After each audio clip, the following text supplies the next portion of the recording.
Friday, August 7th, 2026, we got the Wuthering Waves 3.6 livestream, a livestream that followed the usual Wuthering Waves formula, introducing an entirely new region, showcasing some amazing new characters, revealing a decent lineup of events, and of course, adding even more quality of life improvements, more permanent features that continue to make the game better. I mean, I think it's fair to say that even though this wasn't one of those insane live streams that had everyone losing their minds, it is also fair to say that it was a good enough live stream, a solid 7 out of 10, a score that could easily bump up if the story ends up delivering the way most of us expect it to. However though, if you've been paying attention over the past few months, you probably noticed something else. A growing wave of criticism that in many cases have become so loud that you really cannot avoid it even if you tried. And we saw it once again in the 3.6 livestream, a presentation that was in the very least decent and at best could end up being good, was met by some people as if it was complete garbage, a waste of time, not even worth watching. So that brings us to the question this video is going to answer. What is the source of this negativity? And even more so, is there validity to it? I mean, have we finally reached the point where the criticism surrounding Wuthering Waves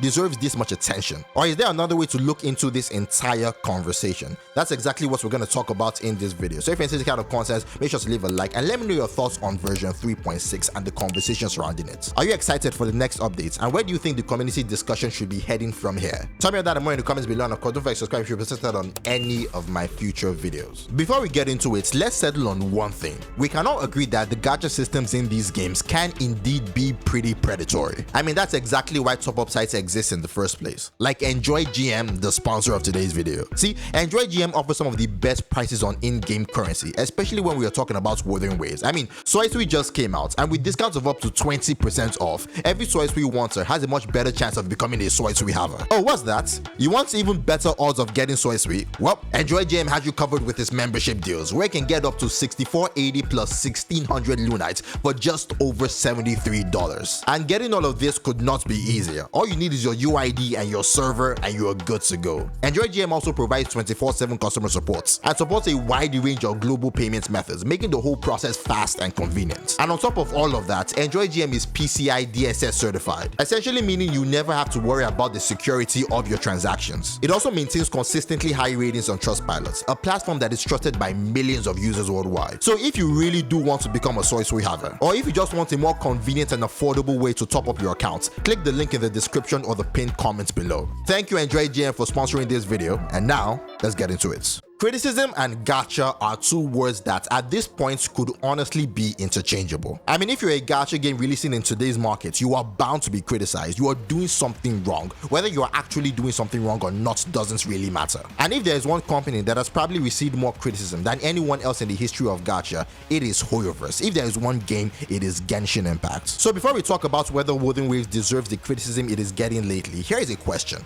Why do we criticize Genshin Impact as much as we do? Now, I know there are countless answers to this question. Every single person watching this video probably has their own list of grievances. I mean, we have had this conversation so much that it has almost become boring for me to talk about it, as it has become boring for you to listen. But there is a point I am getting to, because I think there's an angle that doesn't get talked about nearly enough. An angle that doesn't just apply to Genshin Impact, but to pretty much every gacha game out there. And that is that when you really think about it, within Genshin especially, we are also not criticizing the mistakes that currently exist.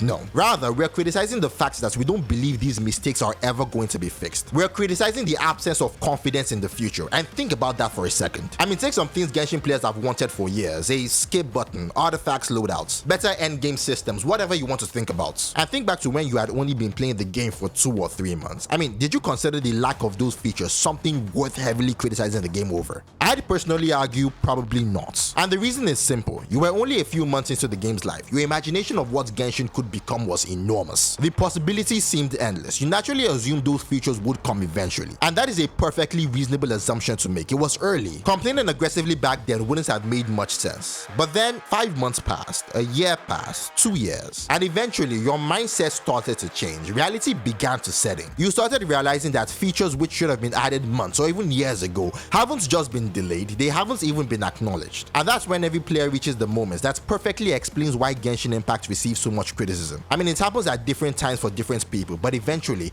everyone gets there. The moment you stop asking when are they going to add this and start asking, are they ever going to add this? Is this problem ever going to be fixed? I mean, 6 years in, and we've reached a point where so much criticism has been thrown at Genshin Impact, so many complaints have been made that people are honestly just tired. To the point where even though it was pretty clear that a lot of people didn't like the live stream we got a couple of weeks ago, even though Shinesnaya wasn't what a lot of people were expecting, and not in a good way, people barely even care enough to criticize this anymore. I mean, the home of the Fatsui, looking like the least threatening nation in all of Teyvat, fine. Genshin Impact suddenly leaning into third-person shooter mechanics, moving away from the combat system that people fell in love with. Sure. I mean, at this point, it almost feels like people have collectively shrugged their shoulders and moved on. Okay, so why is this whole conversation about criticism and Genshin Impact even necessary? Well, other than the fact that I wanted to give my 2 cents on what I thought about Shinesnaya, there are 3 main reasons. The first is to define what criticism actually is. More specifically, to differentiate criticism from complaints. Essentially, to point out the fact that while complaining is simply pointing out a problem and bringing attention to it, criticism is what you're left with when your complaints are never acknowledged. The second reason, and one we'll come back to later, is to establish that as good as Wuthering Waves is as a game, it is not above criticism. No game is. And the third, which is by far the most important, is to point out our collective inability to prioritize what should be criticized within Wuthering Waves. I mean, every single issue that has become the foundation of negativity surrounding Wuthering Waves over the past few months, yes, are legitimate issues. They're absolutely things worth pointing out, things worth complaining about, but they're not worth the overwhelming amount of negativity we're seeing. And the reason is actually pretty simple. We have constantly seen signs of the Wuthering Waves developers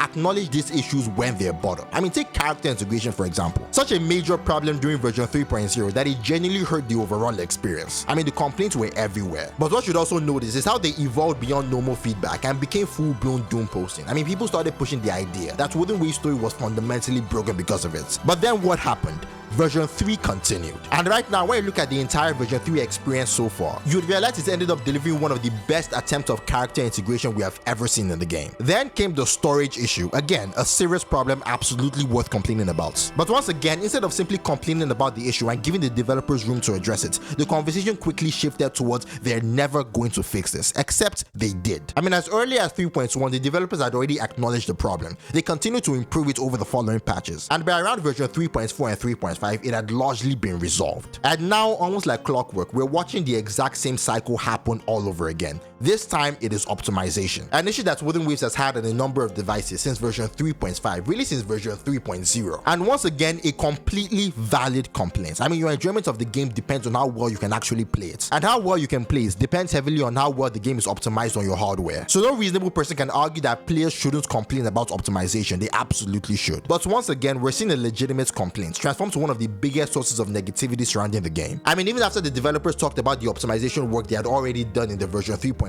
livestream and confirmed that they are still actively working on it, the negativity still hasn't slowed down. And that's what's so funny about this entire conversation, because at this point, I imagine a lot of people are going to believe that this is a video defending Wuthering Waves, but no, absolutely not. Far from it. I mean, as I said at the start of this video, there is no gacha game beyond criticism. None. But what I've noticed in this space, especially when it comes to Wuthering Waves, is our inability to prioritize what actually deserves to be criticized.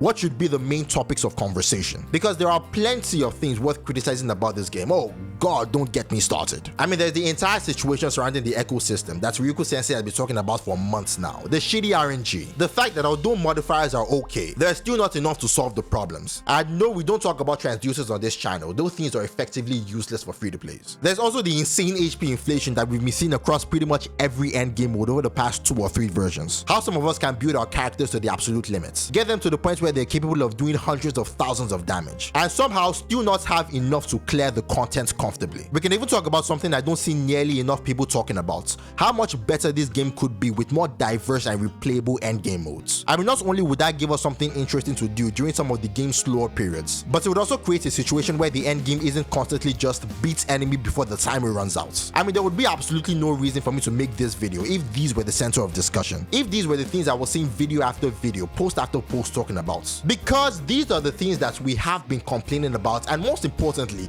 these are the complaints that Wuthering Waves has mostly been silent towards. But unfortunately, that is not what I've been seeing. Rather, what I've been seeing in this space lately is a desire to be negative towards Wuthering Waves for the sake of being negative towards Wuthering Waves. Criticism that doesn't seem interested in making the game better. Criticism more interested in going against the positivity surrounding Wuthering Waves, in creating this idea that Wuthering Waves is just as bad as every other gacha game. And more than in any other livestream, this is what we saw in the version 3.6 livestream. A livestream that at worst was decent, receiving a level of negativity that made you believe the developers had committed some insane crime. And we've been seeing more and more of this throughout the entire 3.x experience. I mean, at this point, hating Wuthering Waves has become the new meta. And we're reaching a point where that is becoming a problem. Because when the goal is finding something, anything to hate about this game, genuine criticism starts getting buried. And ironically, by drowning that criticism out with negativity for negativity's sake, we're making it harder for the conversations that actually matter to be heard. But that is just my opinion. What do you think? What are your thoughts on the negativities that we've been seeing concerning Wuthering Waves over the past couple of months? Do you agree with the distinction between complaints and criticism, or do you think you all belong under the same umbrella? Let me know that and more in the comments below, and as always,